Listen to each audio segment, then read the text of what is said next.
This is Taranis AcreForward, the ag industry's most thought-provoking podcast. Listen to interesting people as we go in-depth into the issues affecting crop advisors, growers, and farm communities, uncovering the truth about the ag business and using technology to prepare for the unforeseeable. Ready to explore the future? Let's dig in. Just hang on tight. I'm going to introduce our next guest. It's Don Lamb. Don Lamb is the director of the Indiana State Department of Agriculture.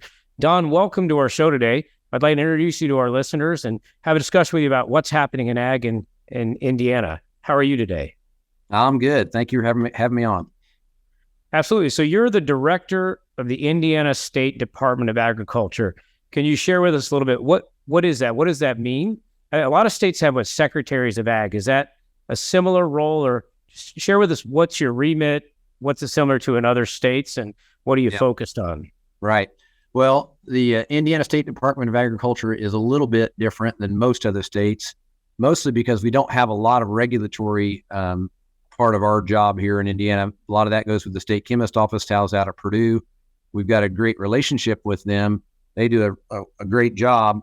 But a lot of those things in most states might happen out of the State Department of Agriculture. What we do here ends up being a lot of advocacy. We do have a little bit of regulatory function in our grain buyers and warehouse licensing agency, which really is a protection agency for farmers, is what it is.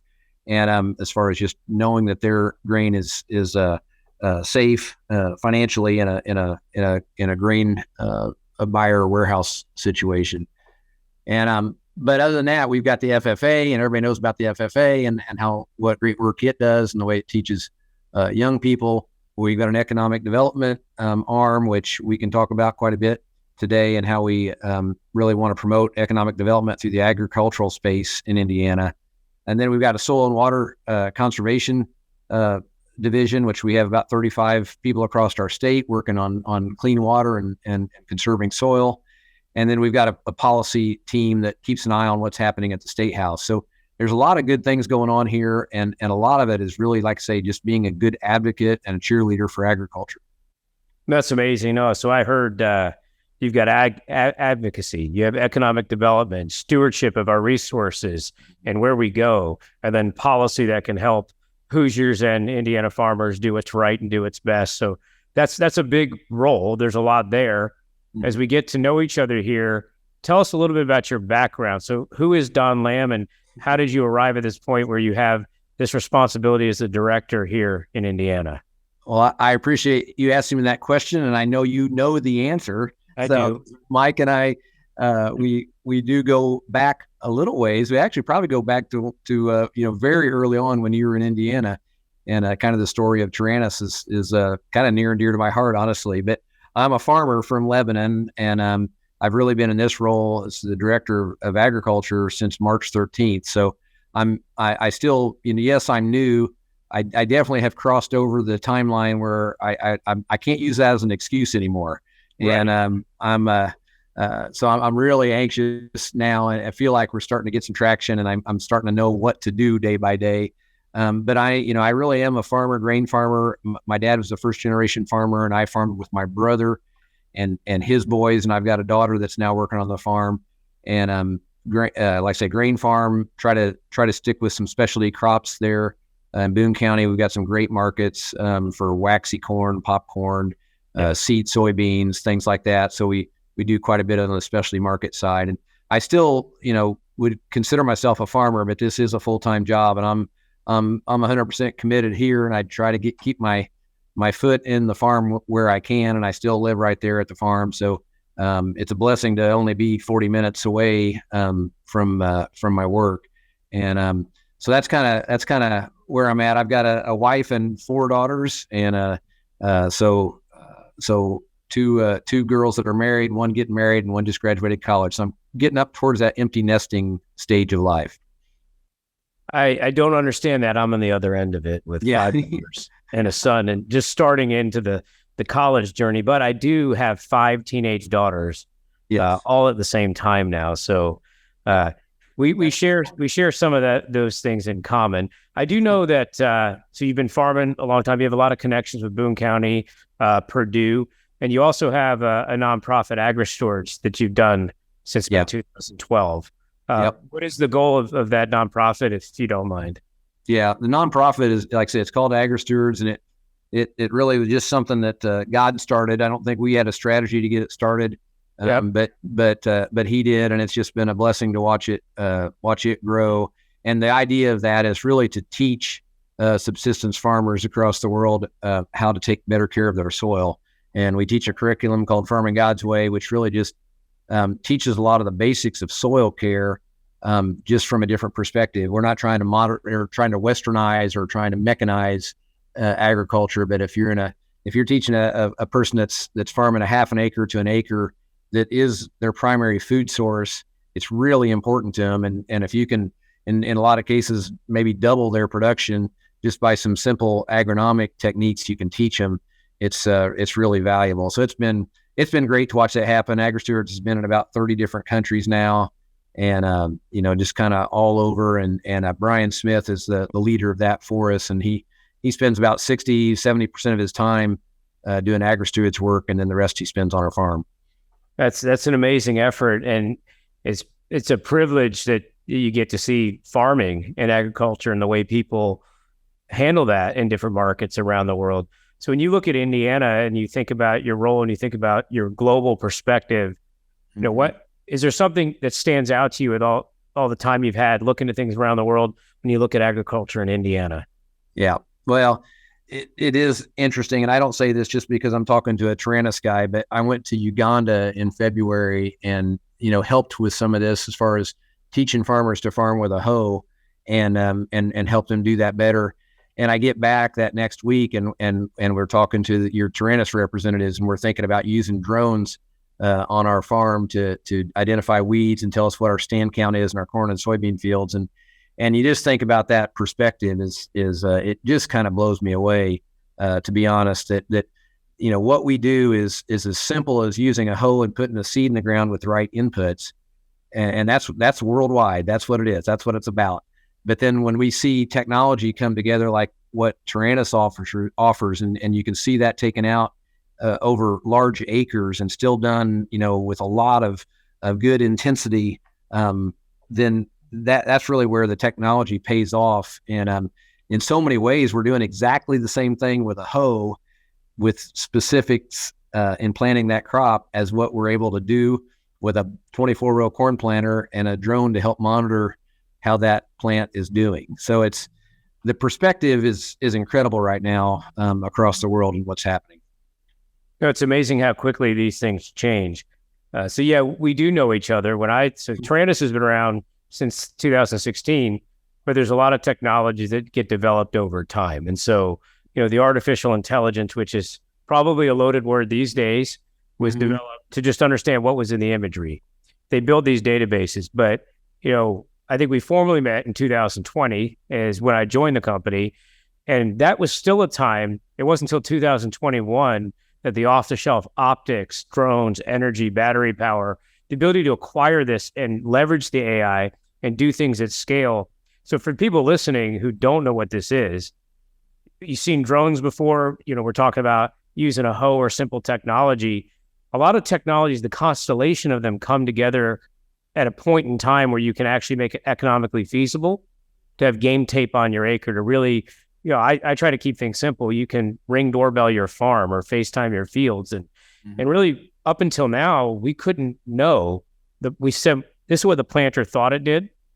This is what we see in the combine. And in the middle, we're all trying to figure out, how many fields did you reckon you farmed, Don? Across all those fields, what happened, what worked well, what didn't? And so we're very fortunate to live at a time where we can record, see, document in almost an instant what's happening. But in 3 years, it's changed that much. So how important are these innovations to you as a farmer, but also when you think about Indiana agriculture? What comes to mind? What should we be doing and thinking about as we support these kinds of things? Well, I think it's very, very important, and part of that story for us is we've been using Taranis technology for this is our third year, and I would say we've been learning right along with you. Yes. And part of it is the fact that if we're going to use technology, we have to pay attention to it. You have to have some discipline to follow it, and then to actually do something with that information. So it's new. It's a new, even though we're not doing the flying, you guys are doing the flying for us. We have to change our management style to make use of that technology. And that's, you think, well, that'd be simple. Well, it's not really that simple. When you've never done that before, you've never used that as part of your management technique, you have to get used to it too. So, this is our third year, but this is the year I'm most excited about it because it'll be better than last year. And part of that's because you guys are getting better, and part of that's because we're getting better. And so it's something where we are interested enough that we're investing in it, not just with money, but with our time, knowing that it's not perfect yet. If we all waited till everything was perfect, we'd never get anywhere. So, this is definitely one of those areas where you're all kind of part of a team working together and seeing how we can do this. And right now, today is the perfect day. I'm excited. I would guess that tomorrow morning we'll see our first pictures from Taranis of some of our first planted corn. And it's been in the ground way too long because it's been cold. And we've been very nervous about this corn, and it's either up now or it's not coming up. And we can look at that field and walk it, and we can see good spots and bad spots. But your drones are going to tell me exactly how many seeds per acre there are in every spot of that field. And so, that's just great information. And we're excited to see that tomorrow morning. Well, it's amazing. I think you said something. So a lot of the people that listen to this and that we work with serve in retail functions or ag advisory roles. It's probably not a role that a lot of people are talking to around the country. It's a small segment of the population that's even in agriculture that's serving in those advisory roles. But you think about what this data can do. Mm-hmm. It's amazing that you can get a stand count across a farm and make different decisions. It changes how you farm. I think that's something you said. And I remember when we had this conversation a couple of years ago. Well, if I see this, then I'd have to change maybe this, and this. Why do you think it's so hard? Because you said perfect. Nothing is really perfect in agriculture. So why do you think it's so hard for us to take changes in agriculture? What are the good reasons for that? And what are some of the reasons that maybe we should think about if you think about it as a farmer or any role? Right. Why are we slow to make some changes when we look at technology and the things we use on the farm? Yeah.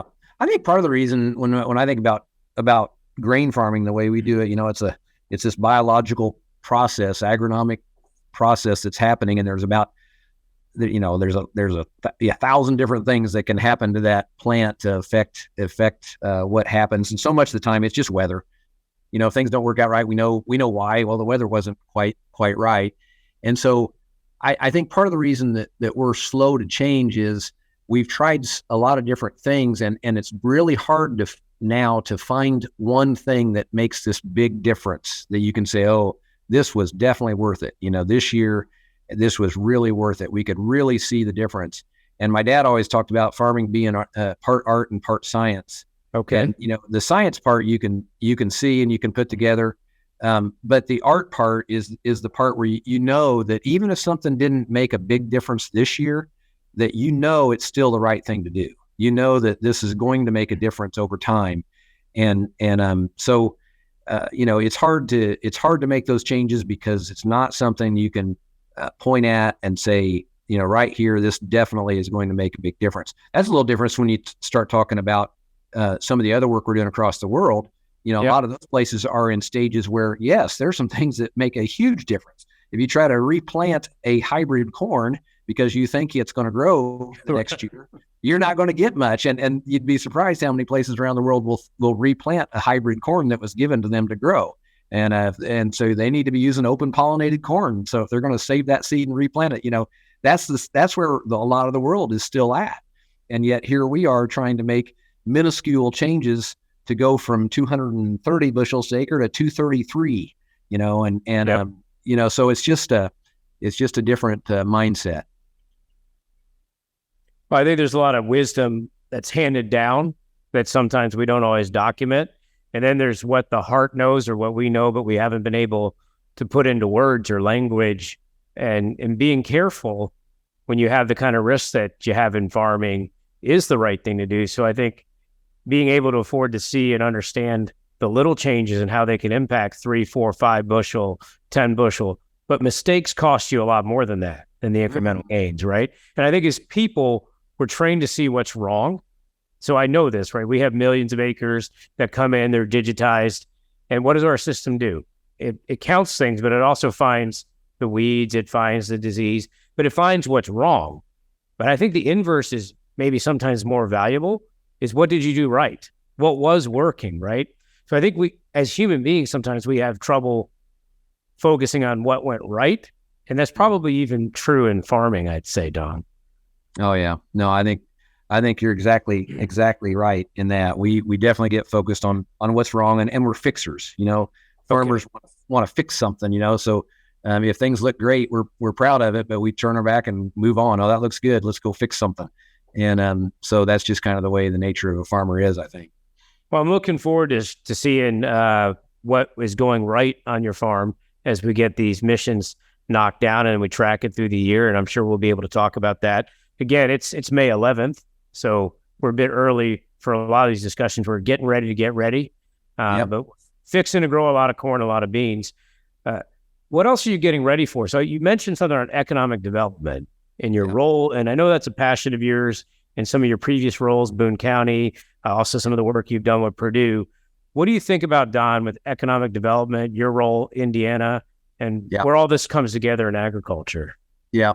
Well, agriculture needs to start talking the talk of economic development better than we have in the past. And it's not that we've done such a poor job. It's just that in general, people work in the agriculture community, whether you're a farmer or maybe you're a supplier, we kind of keep our head down and keep working. And the agriculture community really provides so much economic opportunity to their communities with very little fanfare. And so and nobody's looking for fanfare, but we have to realize what our value is. And when you start thinking about the value of agriculture in Indiana, good friends with Mitch Frazier and all the work they're doing at Agronovis, and he will talk about the ag bioscience industry being a $58 billion industry. And then you think, well, production agriculture is some portion of that, $32 billion maybe. And then, but wait a minute, does that include hardwood production in Indiana?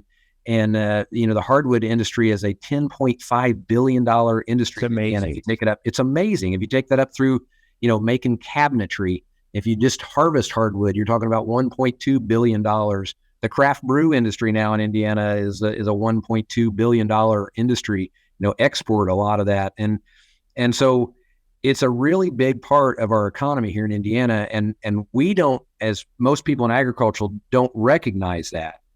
And therefore, sometimes we're not as much a part of the conversation as we should be when it comes to overall economic development in our state and what's happening. And we want to get better at telling our economic development story as agriculture, so that as a team, we're part of the picture of agriculture of overall economic development in a state. And agriculture is considered when you're thinking about bringing in some other part of what you might think of as traditional development. Well, maybe agriculture is already in that space, maybe producing more revenue for a local economy than what this new industry might. And so we just need to be ready to tell that story, not as a defensive tactic against things that are going on. We all need to be positive on economic development, but as part of the team working towards overall economic development. Well, we have an amazing, and that's what I was going to point out. I mean, some of these facts, for our listeners, if they want to look up the Indiana Economic Development Corp, so it's iedc.in.gov. Maybe we could talk a little bit about that, but some of the facts you mentioned. So I see here 11.2 billion in products sold, 10th in the U.S., 10,000 agribusiness companies. Some of this may be dated, but you said you're number one in wood office furniture. Here at Taranis, we actually worked with a Kimball out of Jasper, Indiana, and all of our furniture comes from Indiana. And I didn't know, moving back here, that Indiana had that capability. And then commercial duck, Spearmint, number 3. Just amazing the stuff that actually happens in Indiana. Right. Why is Indiana special for ag? Like, why are we number one in some of these things? Why is it a good place to have business, particularly in ag and bioscience? Yeah. Well, there's a whole lot of just good reasons for us just where we're at in the world. We've got good soil and we've got good climate for raising crops, and we're at the crossroads of America. So transportation is good. And so there's a lot of those reasons. And then really I go back and a lot of good things started in those early 2005s, and I think about Mitch Daniels starting the Department of Agriculture in 2005, and he made agriculture a priority. On a statewide level, he said, we want agriculture to be a priority. And it created a lot of pride in what you do. And it kind of, you started talking about what place agriculture has in our economy. And so I think that mindset started then, and it goes right up through things like, again, what Mitch Fraser and Agronovus is doing in ag biosciences. We've got so many great companies. You think about a Corteva being in Indiana, and you think about Elanco and Yep. so many good agriculture, strong agricultural companies.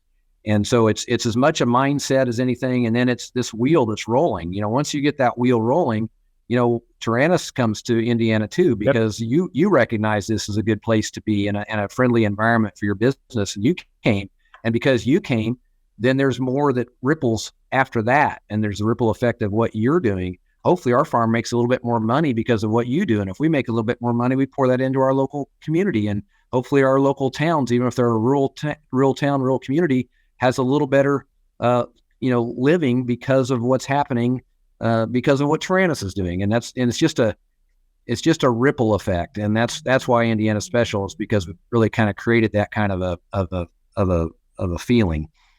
Yeah, I tend to agree, especially when the resources are great. The proximity to much of the nation's population makes it very helpful as well, because you think about the outputs and so there's a lot of things going right for Indiana.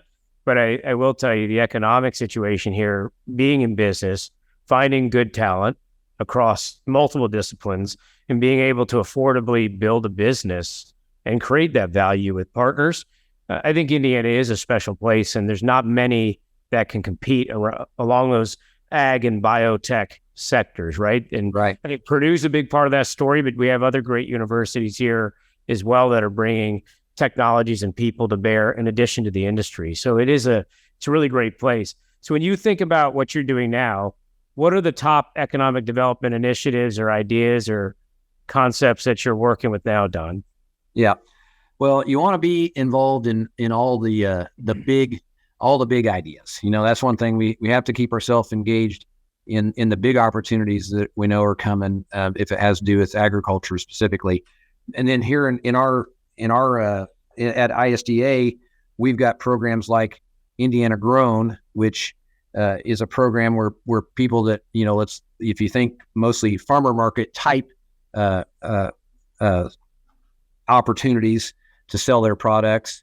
If it's an Indiana grown product, they can be an Indiana grown member, and we try to promote those products. So it's a space where somebody that might be doing something, it might be on a small scale, it could be on a really big scale, but they're doing it here in Indiana and selling their products direct to market.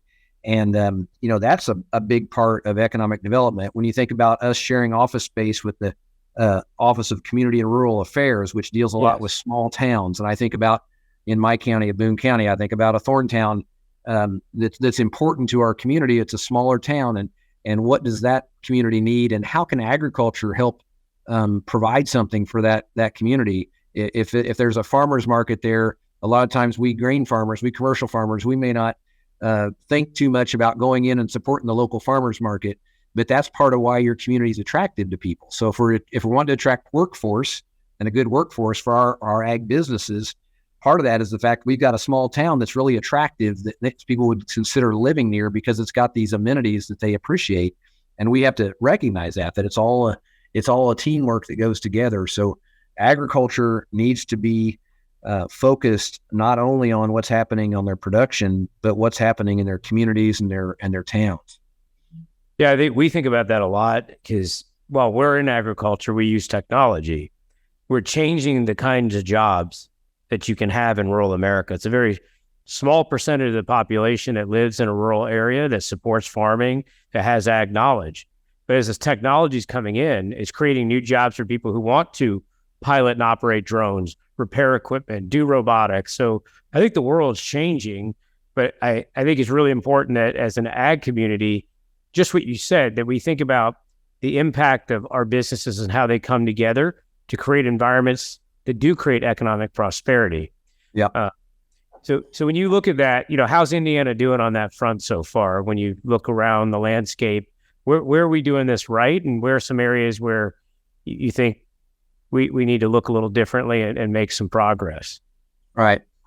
Well, yeah, it's easy and get going on a podcast like this to start patting ourselves on the back and saying how great everything is. And it's all just working fine. And the bottom line is this mentality that we have is relatively new, I would say. Okay. The idea that it all fits together as part of one big picture is not something we've been talking about for a long time in the agricultural world. And so that part, I think which is actually kind of exciting, because I feel like we're just starting to scratch the surface on where we might go. And but workforce development is probably one of the areas where I would say we're probably struggling with that. And I've seen I've seen your company, and I've seen some of your training and your pilots, and that's a whole different group of people that you brought into the agricultural world. That it's exciting to see that happen. Where it's not just my local community guys working in the ag field. It's somebody has come in from somewhere else to take that job, and then again, we need to be better at making sure that they've got a good place to live and to work, and they've got an environment that's enjoyable to be in, and where they want to come back to. So workforce development is a challenge. And in agriculture, we're kind of going the opposite direction in a lot of ways. We're using robotics to milk cows now because we can do it with less people. Well, okay. So that's good. That's great that we're doing it with less people. You're scouting fields for us so we can do it with less people. It'd take us 50 people to do what you can do in an afternoon with a drone. And but that's going the opposite direction of what an economic development corporation in Indiana wants. We want to be attracting more people for these jobs. So the focus has to become different. They're high-tech jobs. They're high-paying, high-tech jobs, and that's where we've got to focus on getting better. But attracting more people is a challenge. No, I agree. I think sometimes people look at technology as replacing folks, and in some cases it does, but it changes jobs. I think my window's open, you see guys coming by, those are cases of drones, and these are different people who don't come from farming, but they're very adept at engineering or pilot or aeronautics or different fields. And so they're coming in, and now we have new jobs. We have new businesses. There are businesses like third parties. They do 3PL type work of moving drones, servicing drones, software, artificial intelligence.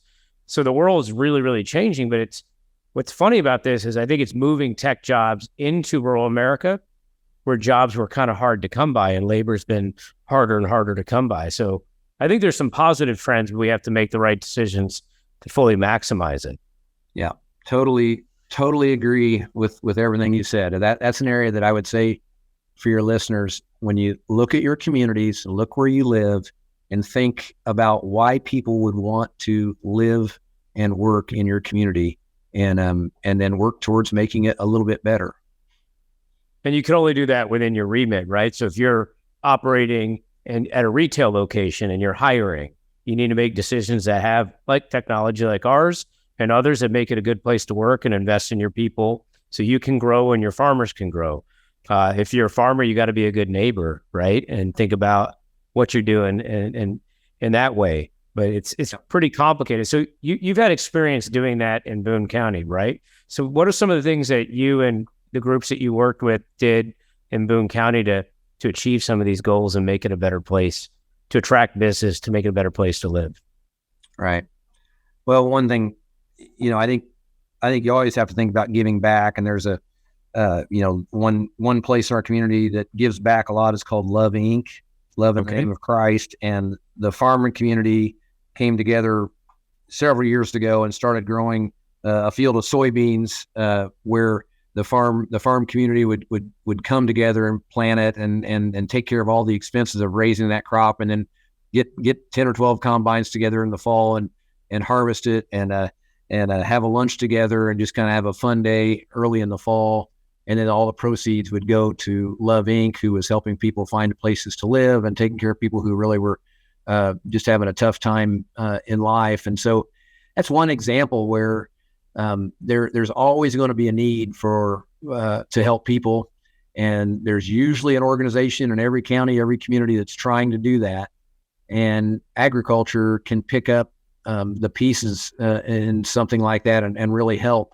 And again, those are the things that sometimes in agriculture, we may not think of that. We may not think about being involved as a group and there are plenty of farmers and agriculture people always, definitely good at giving, but sometimes it's good when you come together as a community, as an agriculture community, and do something, as much as anything, it's for the fellowship and to remind ourselves how fortunate we are to live where we live and do what we get to do.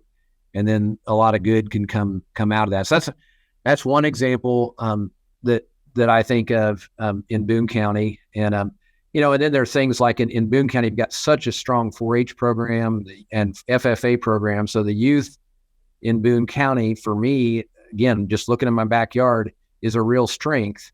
And the agriculture community does a great job of supporting those organizations and really coming out for those things. And you see your co-alliances and your co-ops from across the state, participating so heavily and supporting those organizations. So, those are really important. I don't think we recognize how big that is to economic development.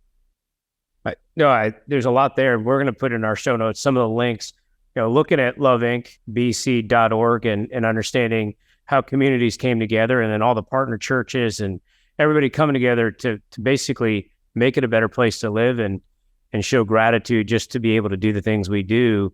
That's important. I think a lot of communities have things like this, but should look to that as a model. FFA, we have their national headquarters here in Indiana. Is that right? Correct. Yep. So that's interesting. Yeah, really strong. And then their state team is here in our State Department of Agriculture. Wow. So FFA, why is that important for people? So some people listening to this may not know what it is. Many will. What is it, and why organizations like that and 4-H? I'm probably not supposed to compare the two, but why are they important to economic development, but also to our industry? Well, I think what you just said is important, because I think historically we might say something like that. We probably shouldn't compare the two, but we should absolutely put the two right in together. And there's comparisons, but the bottom line is you're training up the youth to do great things in the future. And, so most of what FFA is going to concentrate on is that training. And there's so many different things that they're trained to do. It really starts with leadership development. And some of the best and brightest young people in the state are going to go through the FFA program and learn a lot of leadership skills. And they're going to be the ones fighting for your job in the not too distant future, and my job. And so you got really good leaders that come out, but then you've also got all the technical and vocational type skills that are taught and started at the high school level. And we need so much of that. So FFA and 4-H are really important to workforce development. And when you hear that word said in the state, workforce development with the Indiana Economic Development Corporation, it's really big. And yet we, again, in agriculture, we may not see ourselves as part of that picture, but we very much are. The FFA program and the 4-H programs are extremely important to workforce development. Yeah, it's really amazing. When we look at the folks we hire, if we see FFA or 4-H, we know that the odds are much better that we've got somebody that has the capability or the training background to do the things that we're doing and be adaptable. In fact, you say that, to take my job, that's hopefully what will happen is we've got a lot of blue jackets and others here that understand agriculture, but how to lead and how to shape where this needs to go. And we can all do that in our space. So it is really great that we have those organizations and that we're investing in our youth and our future. And I think it's a good call out from you, Don Lamb, to think about how are we in our own spaces investing in the next generation so we can develop the society that we want to have. I think that's really, really good feedback for us. while we're still going here, just a couple more things around the director of ag. So hardwoods. Mhm. That's something that I see corn a lot. I told you spearmint. Okay. We'll run into some duck things and hogs, like, open, not normal farming that I'm used to. Yeah. You mentioned hardwoods. Tell me a little bit more about Indiana and hardwoods and agriculture. Yeah. Well, Indiana's got a great hardwood industry and a great hardwood history, both in the South and the North, and really scattered all over. Okay. And you might not think about it. And part of the reason is they do such a good job of not only harvesting trees, which is much like we think of harvesting any other crop, but planting trees. And so it's not like, I think everybody thinks, well, if you're harvesting a lot of trees, you're just taking out all the forests and the woods in the state. Well, it's actually going the opposite direction. We're growing more than we used to. And for every one tree that's harvested, there's 3 planted or something along those. I don't know the exact number, but it's a big industry, and they are part of the agricultural community.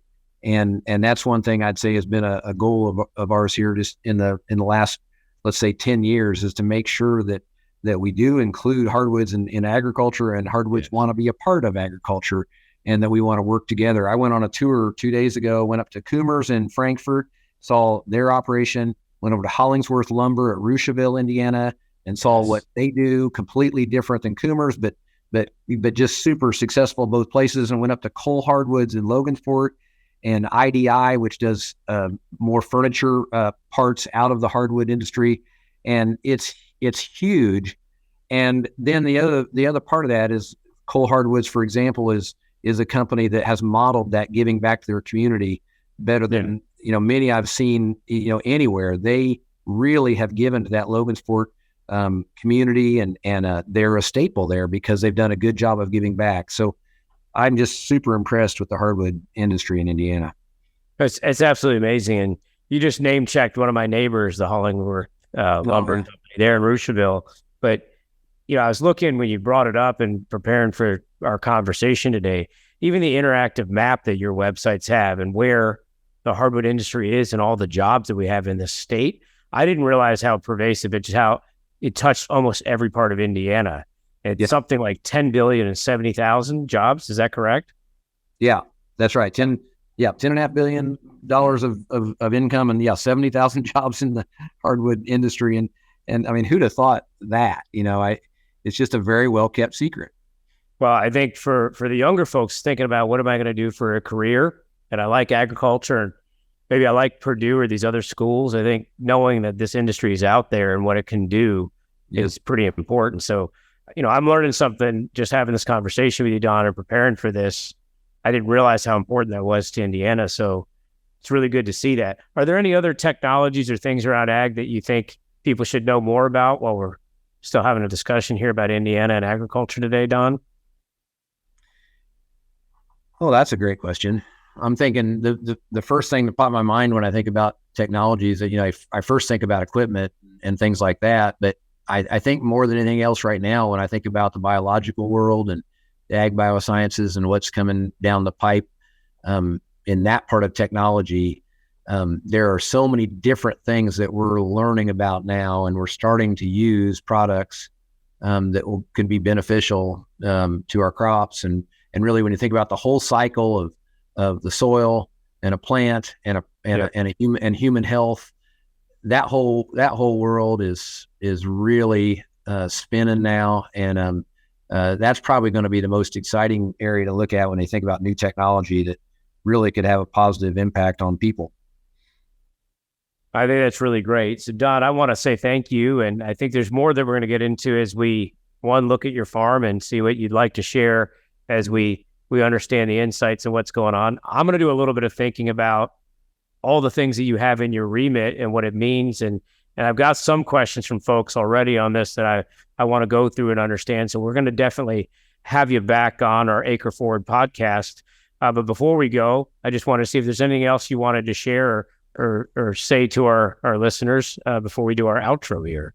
Yeah. Well, I guess I just want to encourage people in the ag community to have pride in what we do, and not be afraid to share that. And together we're a huge puzzle, and we're all just pieces of that puzzle. So we may not think of what we do as that valuable sometimes, but together it is extremely valuable. So just be encouraged, be positive, do what you can do in your communities, and be a positive influence to the young people around you. So Indiana and Don Lamb are both known for humility, but we all know that humility is also a proper sense of your self-worth and your worth. In Indiana, and the things that are done in the agricultural community do have a lot of worth. And so if anybody takes anything from this show today is, we're very fortunate to have you in the role in Indiana there, Don, as a director. We're really looking forward to seeing the things that are coming and having future conversations, and it's how Indiana can further show its worth and build on that for the sake of everyone involved. So again, thank you for joining our discussion today.